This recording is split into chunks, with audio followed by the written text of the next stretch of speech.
Sahabat Oase Rohani Katolik yang terkasih, salam damai. Apa kabar saudara pada hari ini? Saya berharap semoga semua dalam keadaan sehat dan senantiasa dalam cinta dan perlindungan Tuhan.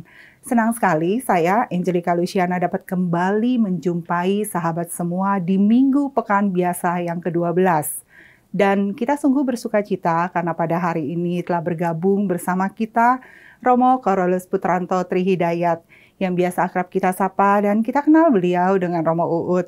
Mari sahabat terkasih, kita bersama menyapa Romo.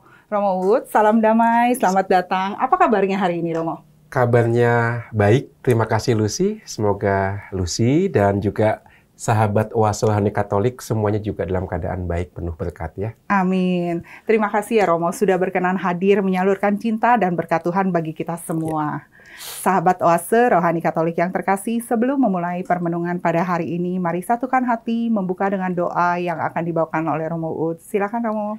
Marilah para sahabat Oase Rohani Katolik, kita satukan hati dan budi kita mohon berkat untuk permenungan firman Tuhan pada kesempatan ini. Dalam nama Bapa dan Putra dan Roh Kudus. Amin. Allah Bapa kami, syukur dan pujian kami panjatkan kehadirat-Mu. Engkau yang menciptakan kami, Engkau yang memelihara hidup kami. Jadikanlah hati kami seperti hati Abraham, yang taat dan setia pada kehendak-Mu, meskipun belum melihat hasilnya. Jadikanlah hati kami seperti hati perwira di Kafarnaum, yang sudah beriman pada Yesus Putra-Mu dalam hatinya, sehingga hambanya pun disembuhkan. Ya Tuhan, berkati kami dalam permenungan firman hari ini, agar sungguh hati kami Kau ubah dengan firman yang kami renungkan, seperti hati Abraham, seperti hati perwira di Kafarnaum. Demi Yesus Putra-Mu Tuhan dan pengantara kami, kini dan sepanjang segala masa. Amin. Amin. Dalam nama Bapa dan Putra dan Roh Kudus. Amin. Antifon pembuka. Aku mengagungkan Tuhan, hatiku bersukaria karena Allah, penyelamatku. Sebab Ia memperhatikan daku, hambanya yang hina ini.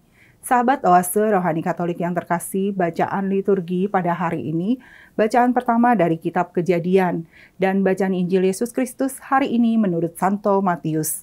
Dan saya akan membaca bacaan pertama pada hari ini. Bacaan dari Kitab Kejadian.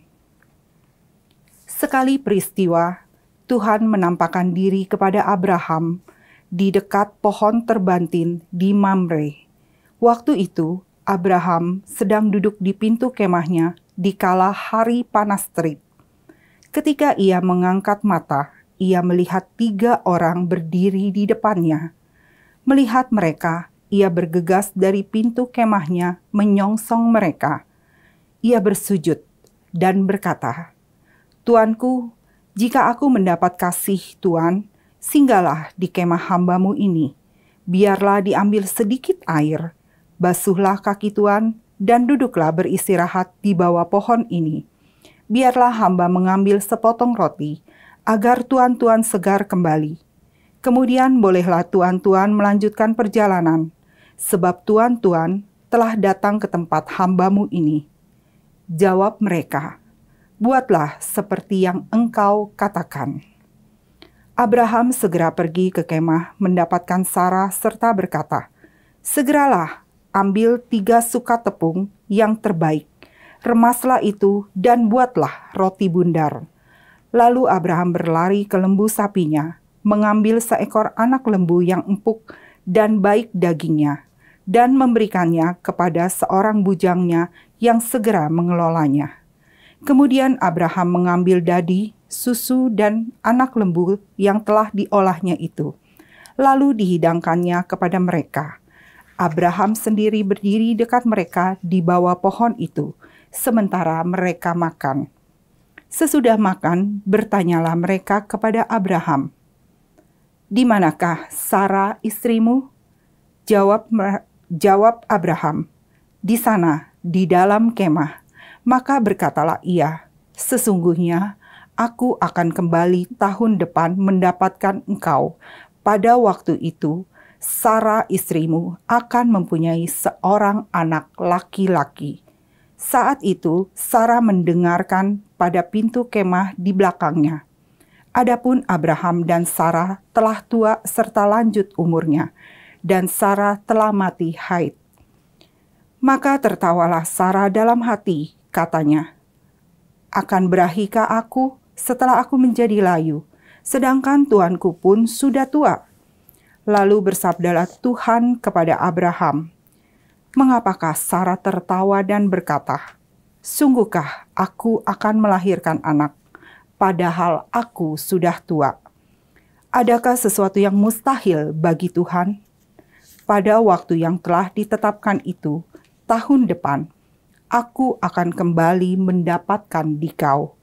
Pada waktu itulah Sarah mempunyai seorang anak laki-laki, tetapi Sarah telah menyangkal, katanya, "Aku tidak tertawa, sebab ia takut." Tetapi Tuhan bersabda, "Tidak, memang engkau tertawa." Demikianlah sabda Tuhan. Syukur kepada Allah. Mazmur tanggapan.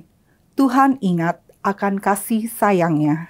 Tuhan ingat akan kasih sayangnya. Aku mengagungkan Tuhan, hatiku bersukaria karena Allah penyelamatku. Tuhan ingat akan kasih sayangnya. Sebab ia memperhatikan daku, hambanya yang hina ini. Mulai sekarang, aku disebut yang bahagia oleh sekalian bangsa. Sebab perbuatan besar dikerjakan bagiku oleh yang Maha Kudus. Kuduslah namanya. Tuhan ingat akan kasih sayangnya. Kasih sayangnya turun-temurun kepada orang yang takwa. Orang lapar dikenyangkannya dengan kebaikan. Orang kaya diusirnya pergi dengan tangan kosong. Tuhan ingat akan kasih sayangnya. Menurut janjinya kepada leluhur kita, Allah telah menolong Israel, hambanya, demi kasih sayangnya kepada Abraham serta keturunan untuk selama-lamanya. Tuhan ingat akan kasih sayangnya. Sahabat Oase Rohani Katolik yang terkasih, sekarang marilah kita siapkan hati untuk mendengarkan bacaan Injil.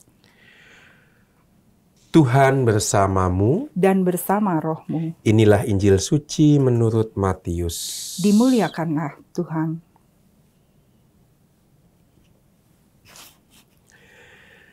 Pada suatu hari Yesus masuk ke kota Kafarnaum. Maka datanglah seorang perwira mendapatkan dia dan mohon kepadanya, "Tuan, hambaku terbaring di rumah karena sakit lumpuh, dan ia sangat menderita." Yesus berkata kepadanya, "Aku akan datang menyembuhkannya." Tetapi perwira itu berkata kepadanya, "Tuan, aku tidak layak menerima Tuan di dalam rumahku. Katakan saja sepatah kata, maka hambaku itu akan sembuh. Sebab aku sendiri seorang bawahan, dan di bawahku ada pula prajurit. Jika aku berkata kepada salah seorang prajurit, 'Pergi,' maka ia pergi. Dan kepada seorang lagi, 'Datang,' maka ia datang. Ataupun kepada hambaku, 'Kerjakanlah ini,' maka ia mengerjakannya." Mendengar hal itu, Yesus heran dan berkata kepada mereka yang mengikutinya, "Aku berkata kepadamu, sesungguhnya iman sebesar ini tidak pernah aku jumpai pada seorang pun di antara orang Israel. Aku berkata kepadamu, banyak orang akan datang dari timur dan barat, dan duduk makan bersama-sama dengan Abraham, Ishak, dan Yakub di dalam kerajaan surga. Sedangkan anak-anak kerajaan itu akan dicampakkan ke dalam kegelapan yang paling gelap. Di sanalah akan terdapat ratap dan kertak gigi." Lalu Yesus berkata kepada perwira itu, "Pulanglah, dan jadilah kepadamu seperti yang engkau percaya." Maka pada saat itu juga sembuhlah hambanya. Setibanya di rumah Petrus, Yesus pun melihat ibu mertua Petrus terbaring karena sakit demam. Maka dipegangnya tangan wanita itu, lalu lenyaplah demamnya. Wanita itu lalu bangun dan melayani Yesus. Menjelang malam dibawalah kepada Yesus banyak orang yang kerasukan setan. Dan dengan sepatah kata, Yesus mengusir roh-roh itu dan menyembuhkan orang-orang yang menderita sakit. Hal itu terjadi supaya genaplah sabda yang disampaikan oleh Nabi Yesaya. Dialah yang memikul kelemahan kita dan menanggung penyakit kita. Demikianlah sabda Tuhan. Terpujilah Kristus. Romo, dari dua bacaan pada hari ini luar biasa sekali ya Romo ya. Iya. Tentang cinta dan mukjizat Tuhan. Ya. Ada hikmat dan sukacita Pak Romo. Ya, hikmat dan sukacitanya adalah kedua bacaan hari ini mengajarkan kepada kita apa itu artinya beriman. Abraham menunjukkan apa itu beriman, yaitu dengan menyambut 3 tamu yang lewat di depan tendanya, dan itu ternyata adalah Allah atau utusan Allah. Utusan Allah. Nah, itu. Iman berarti menyambut Tuhan dalam kemah hidup kita. Dan itu juga yang dibuat oleh perwira Kapernaum. Dia beriman kepada Tuhan Yesus, maka dengan penuh kepercayaan dia berkata, tidak perlu datang Tuhan, cukup bersabda. Nah itu. Maka iman adalah kepercayaan pada Tuhan Yesus. Nah, ini maka ada 2 jenis iman yang ujung-ujungnya nanti beriman berarti sikap kita yang positif, yang terbuka di hadapan perwahyuan, di hadapan pribadi Allah yang kita kenal melalui Tuhan Yesus, Allah yang menjadi manusia. Iya. Nah, ini kurang lebih garis besarnya ya untuk bacaan-bacaan hari ini. Iya. Romo tadi kan Romo ungkapkan bahwa Abraham begitu ada suatu niat baik ya Romo ya, begitu melihat ada 3 orang lewat, terus dengan niat baik dia mempersilahkan masuk dan sebagainya. Dan ternyata itu adalah utusan Tuhan yang membawa kebaikan dan berkat terbesar bagi hidupnya. Ada suatu pikiran positif, ada iman yang hidup. Iya, betul. Kita mau seperti itu Romo, tapi di dalam kehidupan sekarang ya kadang saya pribadi imannya ntar ada, ntar mau. Iya. Betul. Bagaimana kita bisa memperoleh suatu rahmat dari Tuhan? Pikiran yang baik dan positif, dan iman yang hidup, Romo. Iya, ini pertanyaan yang menarik karena Abraham bisa sampai pada titik seperti ini, itu pun sebuah proses ya. Iya. Kalau kita lihat, titik ini Abraham alami, Abraham dapatkan setelah dia menjalani hidup sebagai pengembara. Jadi rupanya perjalanan Abraham itu berbeda dengan perjalanan sejarah manusia. Artinya begini, dalam sejarah manusia itu kan masyarakat, pertama-tama masyarakat yang sifatnya nomaden. Berjalan, mengumpulkan, berburu gitu ya. Lalu pindah ke tempat lain, selalu berpindah-pindah. Dan dengan kecanggihan, dengan kebudayaan yang lebih maju, manusia mulai tidak lagi berburu tapi menetap dan bercocok tanam. Lalu lahirlah kota. Dan kemudian dari nomaden yang berpindah-pindah mereka menjadi masyarakat yang sedenter, yang menetap. Ya. Tidak lagi berburu, tidak lagi mengembalakan, tapi mulai bercocok tanam. Lahirlah budaya kota, budaya urban. Ya. Dan nanti dari situ kemudian berkembang menjadi budaya industri. Ya. Abraham terbalik. Abraham sudah tinggal di kota Ur-Kasdim, di tanah Haran. Ya. Dia sudah tinggal di sebuah kebudayaan yang maju sebenarnya ya, di daerah Babilonia. Di situ tempat asal-usul tulisan. Ya. Di situ tempat asal-usul hukum Hammurabi. Di situ tempat asal-usul kebudayaan kota urban. Ya. Jadi Abraham sebenarnya sudah berangkat dari sebuah kebudayaan yang sangat maju, yang sedenter. Tetapi iman akan Allah yang memanggil dia, mengajak Abraham menjadi orang yang sifatnya nomaden, yang berjalan, yang berpindah-pindah. Nah, ini tidak mudah. Maka kemudian kitab Kejadian, khususnya kisah Abraham, seolah-olah mengingatkan kepada bangsa Israel. Ketika kamu sudah memiliki budaya yang begitu tinggi, sudah tahu bercocok tanam, sudah punya kota, tinggal secara nyaman di kotamu itu, ada loh sesuatu yang kamu hilangkan. Apa itu? Keterbukaan sama orang asing. Nah, ini kadang-kadang ketika orang sudah menetap, sudah punya rumah, apa yang dibangun? Pagar, ya kan? Untuk menutupi istananya. Ini tanahku, ini wilayahku, maka dibangun pagar. Supaya apa? Supaya tidak ada orang sembarangan masuk. Tidak ada orang asing yang bisa masuk sembarangan. Ini wilayah privatku, ya. Nah, ini ada bahaya orang yang sudah sedenter, sudah menetap, sudah punya tanah, sudah punya rumah, kemudian membangun seperti benteng.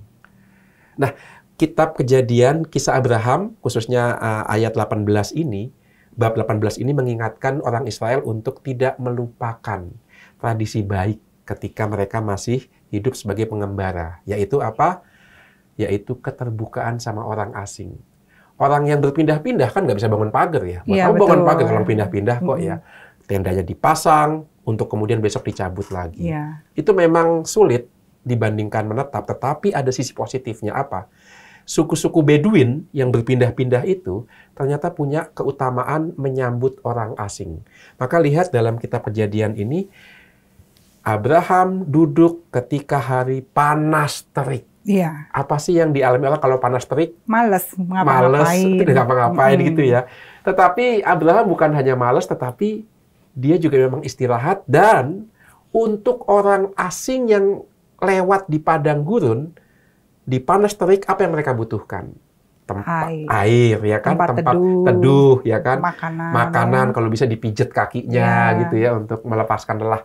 Itu yang dibutuhkan orang asing yang lewat, dan Abraham memberikan itu. Ini adalah kebiasaan suku Beduin, suku yang suka berpindah-pindah di tanah Kanaan. Sampai sekarang masih ada suku Beduin itu ya, mengembalakan ternak, mengembalakan kambing domba, berpindah-pindah tempat. Itu masih ada sampai sekarang, dan mereka masih menjaga keramah tamahan khas orang yang berpindah-pindah.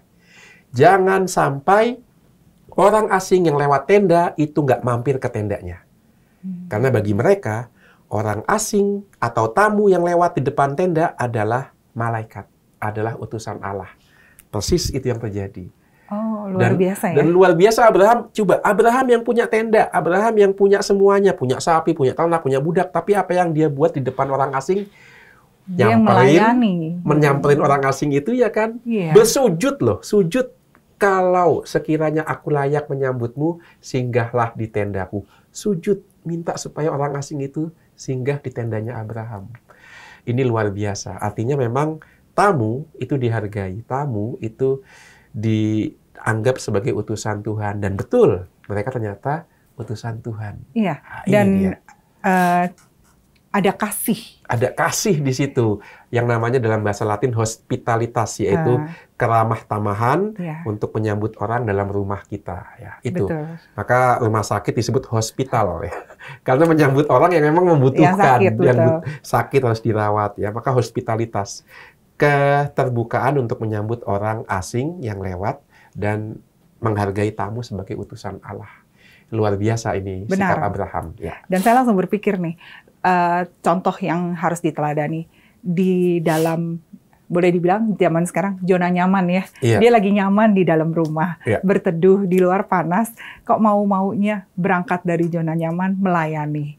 Tapi setelah itu ternyata Tuhan memberikan berkat yang luar biasa yang tidak terpikirkan oleh manusia, oleh Sarah sekalipun. Tapi ternyata itu yang Tuhan sediakan, timbal balik buah dari iman dan buah dari perbuatan kasih. Itu itu dia. Maka iman itu nggak hanya di angan-angan, tapi iman itu terwujud dalam tindakan nyata ya.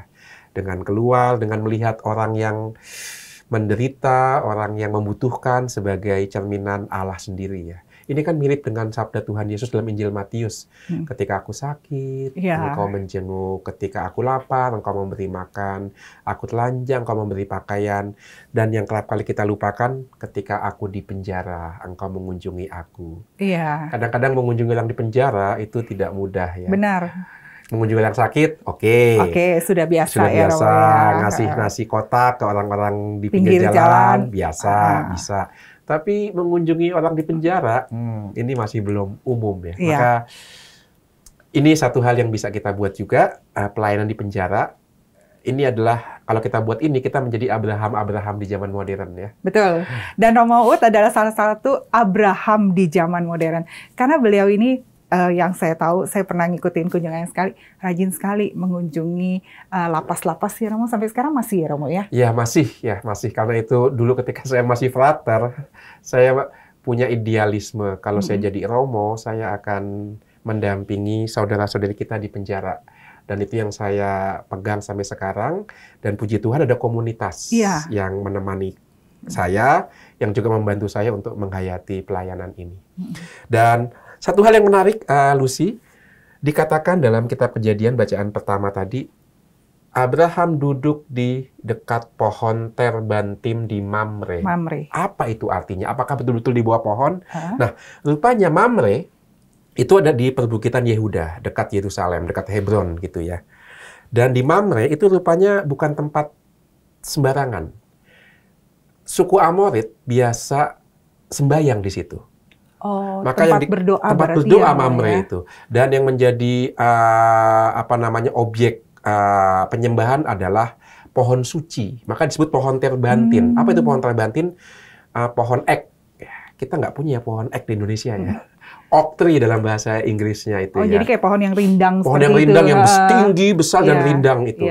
Itu yang menjadi objek penyembahan. Bukan mereka menyembah berhala, tidak. Tetapi dalam banyak budaya, pohon itu memang sesuatu yang dianggap suci. Apalagi pohon yang besar. Mengapa? Karena pohon itu menghubungkan 3 dunia. Akarnya ada di bawah tanah. Maka itu dunia bawah tanah, dunia orang mati. Batangnya itu ada di tengah-tengah. Itulah dunia kita, dunia orang hidup. Dan ujung-ujungnya, daun-daunnya itu mengarah ke atas. Itulah dunia Allah yang ada di langit. Maka pohon dimanapun itu dianggap sebagai, apalagi yang besar ya, sebagai benda suci. Karena menghubungkan 3 dunia itu. Dan melalui pohon, orang yang ada di bawah tanah, dunia orang mati, dengan yang ada di atas itu terhubungkan. Melalui kita yang ada di dunia ini. Maka kalau orang di Mamre punya pohon ek, pohon aktri yang suci, orang Jawa juga punya pohon kalpataru ya. Pohon beringin ya kan? Itu kan juga dianggap pohon suci ya. Iya, betul. Kalau di Bali pohon beringin yang besar dikasih kain ya kan, maka juga dihormati. Ya ini bukan penyembahan berhala, tidak, tapi keyakinan bahwa kita nggak sendirian di alam ini ya. Ada jiwa-jiwa yang sudah meninggal dan ada juga Allah yang di atas sana. Dan Abraham ada di situ ketika dia menerima kunjungan 3 utusan Tuhan itu. Ya, amin. Luar biasa ini, Romo. Romo, kita akan rehat sejenak dahulu ya. Sahabat Oase Rohani Katolik yang terkasih, kita akan merenungkan sesaat apa yang sudah disampaikan oleh Romo Uut. Dan kita akan kembali pada perbincangan rohani di sesi yang kedua.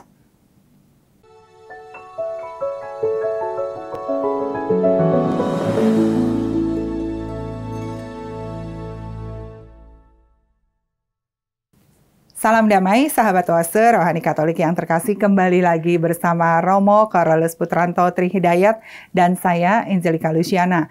Anda masih menyimak Oase Rohani Katolik. Romo, kita kembali lagi pada dialog iman di sesi yang kedua.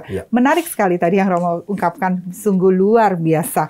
Kalau dari bacaan Injil pada hari ini, ada iman yang sudah diwujudkan ya Romo ya. Kalau tadi adalah suatu pemupukan iman sampai perbuatan, dan ini iman yang diwujudkan dengan luar biasa. Betul.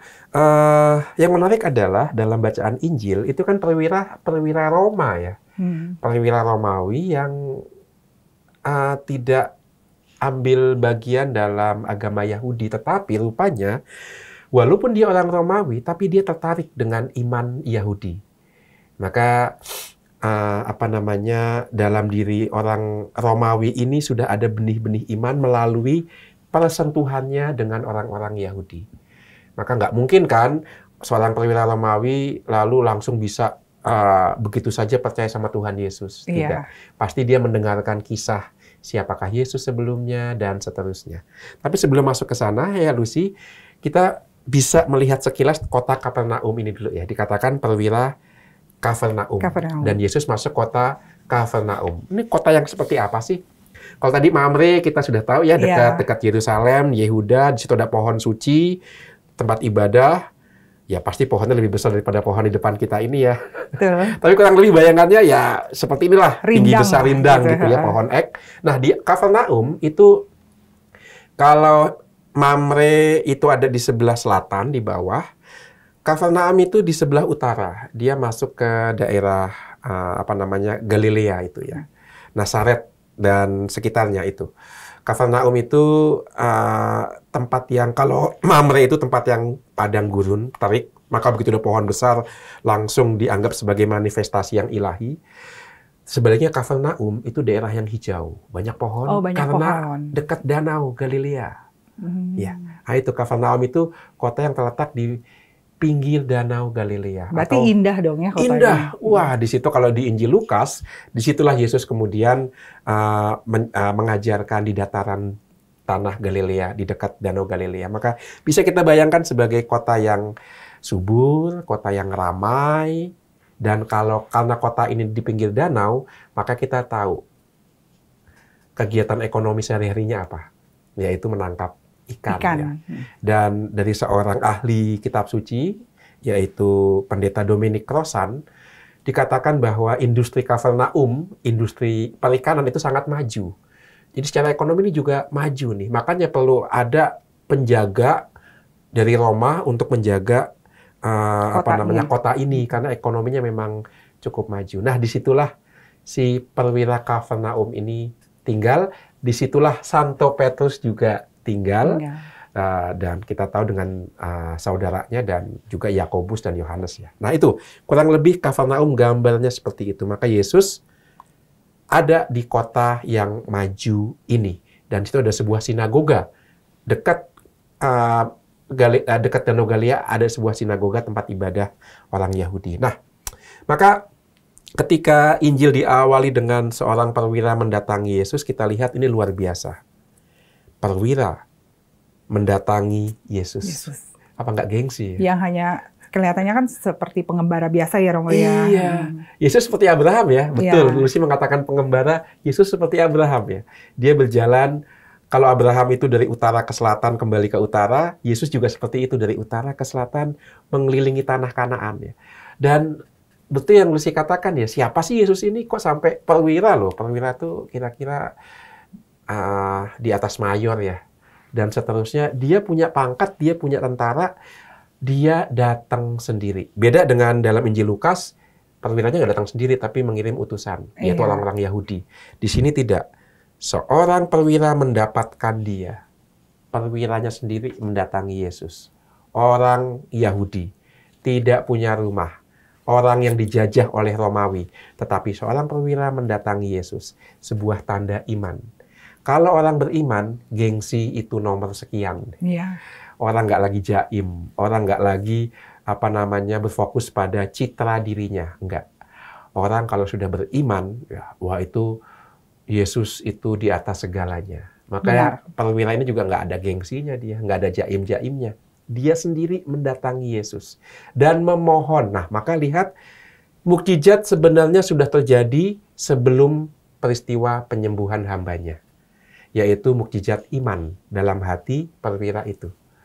Ini mukjizat yang mengawali penyembuhan. Tanpa mukjizat iman, tentu hamba itu juga nggak akan sembuh ya. Iya. Maka lihat bagaimana pentingnya hati yang mendahului mukjizat. Ya. Maka mukjizat bukan yang paling penting. Sembuh atau tidak sembuh itu nomor 2. Yang paling penting adalah mukjizat iman dalam hati kita. Ini yang dialami oleh perwira Romawi tadi ya. Kalau sudah ada iman, entah permohonan kita terpenuhi entah tidak, itu nomor sekian. Nomor sekian. Yang penting sampaikan dulu niatnya. Niatku, relasiku dengan Tuhan, ya. Mukjizat iman itu yang paling penting. Dan itulah yang dialami oleh si perwira ini. Dan menarik bahwa dengan mengatakan, aku juga punya bawahan ya kan, dan kalau aku berkata, bawahanku akan taat. Maka dia bisa membayangkan Yesus juga seperti itu. Yesus bisa bersabda kepada penyakit, dan penyakit itu akan pergi. Seolah-olah penyakit itu adalah sebuah kuasa. Dan kuasa itu di bawah Tuhan Yesus. Nah, ini menarik ini. Iya. Sekarang kita tidak terpikirkan seperti itu, yang katanya kita orang beriman ya, Romo ya. Iya. Kadang-kadang benar, saya sih juga nggak nyampe seperti itu. Iya. Hari ini Romo kupas, kita baru ingat, oh iya ya. Ya. Berarti dia mengakui bahwa Yesus berkuasa atas segala-galanya. Atas segala-galanya. Kadang-kadang kita memisahkan yang jahat itu di bawah kuasa iblis, yang baik itu di bawah kuasa Tuhan. Itu namanya dualisme dong. Ada dua penguasa dong ya. Perwira Roma tidak seperti itu. Perwira Roma mengatakan, entah yang baik, entah yang jahat, semuanya ada di bawah kuasa Allah. Bahkan penyakit pun itu ada di bawah kuasa Allah dalam diri Yesus. Hanya ada satu penguasa, dan penguasa ini nggak bersaing, karena dialah sang penguasa. Ini iman yang sudah ada dalam diri perwira Roma. Maka dia tidak lari ke dukun. Ketika ada penyakit, dia tidak minta kepada jampi-jampi atau ahli nujum. Oh, mereka bukan penguasa, ya mereka bukan pemilik, mereka bukan yang punya kuasa. Penguasa hanya satu, yaitu Tuhan Yesus. Nah, ini luar biasa iman perwira Roma. Itu sebabnya, Lucy, apa yang dikatakan perwira Roma dalam Injil Matius, kita ulang setiap kali kita merayakan Ekaristi. Aku tidak pantas datang padamu. Tuhan, engkau tidak layak datang kepadaku ya. Tapi bersabdalah ya. Maka aku pun akan sembuh. Nah, ini betapa kuatnya iman sang perwira sampai-sampai apa yang dia katakan itu kita ulangi setiap kali kita merayakan Ekaristi. Artinya apa? Kita diingatkan supaya juga beriman seperti sang perwira ini. Betul. Bahwa hanya ada satu penguasa, yaitu Tuhan Yesus, dan anugerah yang paling besar yang bisa kita terima adalah anugerah iman. Mukjizat iman dalam hati kita, yaitu relasi kita mengandalkan hanya satu, yaitu Tuhan. Itu mukjizat pertamanya. Iya. Ya. Romo ingatkan bahwa perkataan dari pimpinan itu adalah bersabda sajalah Tuhan, maka pasti akan sembuh. Kita kalau mengulangi kata-kata itu pada saat kita mau menerima tubuh dan darah Kristus ya, itu benar-benar luar biasa loh Romo. Aku juga pernah mengalaminya bahwa itu benar-benar menyembuhkan. Betul, menyembuhkan itu. Ya karena yang kita sambut adalah Tuhan sendiri dalam hati kita. Iya. Dan kalau kita menyambut Tuhan sendiri dalam komuni, kita juga menyambut dayanya, yaitu kuasanya, yaitu Roh Kudusnya. Maka setiap kali kita menyambut komuni, kita menyambut Roh Kudus dalam sakramen Maha Kudus, yaitu Roh Tuhan Yesus sendiri. Ya. Nah, inilah daya Roh Kudus ini yang menyembuhkan dari dalam. Ya. Bahkan ketika kita masih sakit pun, ketika kita menerima komuni suci, kita dikuatkan dalam sakit kita. Betul. Ya, maka ketika sakramen perminyakan memang kemudian juga biasanya selain pengurapan dengan minyak, ada sakramen tobat, dan juga ada sakramen Maha Kudus yang diberikan untuk menguatkan kita sesuai dengan kisah dalam Injil yang kita dengarkan hari ini. Ya, semoga pada hari ini opa oma juga yang sedang sakit di dalam keterbatasan benar-benar tersentuh dengan hadirnya homili dari Romo Uut ya. Ya, semoga kita saling menguatkan satu sama lain. Ya. Betul. Yang sakit pun itu bisa menguatkan loh yang sehat ya. Misalnya orang sakit tapi sakit dengan kepasrahan, dengan mengandalkan Tuhan ya. Oh, itu menguatkan untuk orang yang sehat ya. Benar. Sakit aja kok seperti itu ya. Saya masih sehat, bisa bersyukur gitu. Kita yang sehat kok sering mengeluh. Nah, itu orang sakit pun itu punya tugas panggilan untuk memberi kesaksian ya.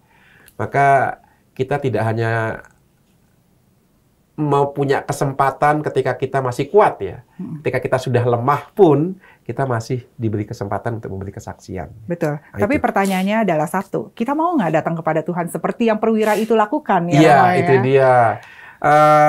Kadang-kadang ada banyak hal yang membuat kita nggak datang kepada Tuhan. Betul itu. Ketika saya belajar dulu ya di salah satu negara di Eropa, itu saya agak malu. Karena apa? Karena ketika mendampingi anak-anak muda dan kita Ekaristi, yang menerima komuni itu hanya sedikit. Jadi saya mendampingi anak-anak muda untuk Ekaristi, dan ketika bagian menerima komuni, dari sekian puluh yang ikut acara dan ikut Ekaristi, paling yang maju komuni hanya 1 dan 2. Padahal semuanya Katolik. Kenapa demikian? Nah, setelah Ekaristi saya tanya kepada mereka, kenapa kalian tidak nyambut komuni? Apa yang mereka katakan? Kami malu dianggap sok suci karena nyambut komuni. Nah itu. Maka militansi Katolik di anak-anak muda yang saya jumpai pada waktu itu belum ada. Mereka masih gengsi masih lebih mendengarkan apa kata Omongan orang orang, benar. daripada betul-betul menyambut Tuhan ya. Nah, Iya. ini maka teladan perwira dari Kapernaum ini menguatkan kita ya. Iya, Kita betul. ini milik Tuhan loh. Mm-mm. Apapun yang terjadi dalam hidup kita ada dalam kuasanya, maka jangan malu ya. Jangan malu untuk datang kepada Tuhan, untuk menerima tubuh dan darahnya. Untuk menerima tubuh dan darahnya, untuk juga mengungkapkan iman kita di hadapan orang, ya kan? Iya. Ya. Walaupun nggak perlu vulgar juga, pamer, bukan itu ya. Tapi kita punya iman, punya identitas. Dan kalau memang harus diungkapkan, ungkapkanlah. Dengan baik. Dengan baik ya, bukan untuk pamer ya. Itu. Iya. Zaman sekarang nih ya Romo ya, aku juga pernah ngomong gitu tuh sama anak aku. Kadang kalau lagi makan, untuk berdoa aja anak-anak muda sekarang. Seperti anakku kadang suka malu. Kenapa sih harus malu? Aku bilang itu satu syukur yang harus kamu ungkapkan sama Tuhan, ya kan? Dan identitas bahwa kamu adalah anak-anak Tuhan, orang Katolik. Jadi ya kita memang harus bersyukur dulu sebelum kita menikmati apa yang Tuhan berikan. Betul. Dan siapa tahu ya ungkapan iman kita itu bisa membantu orang yang beriman berbeda ya. Benar.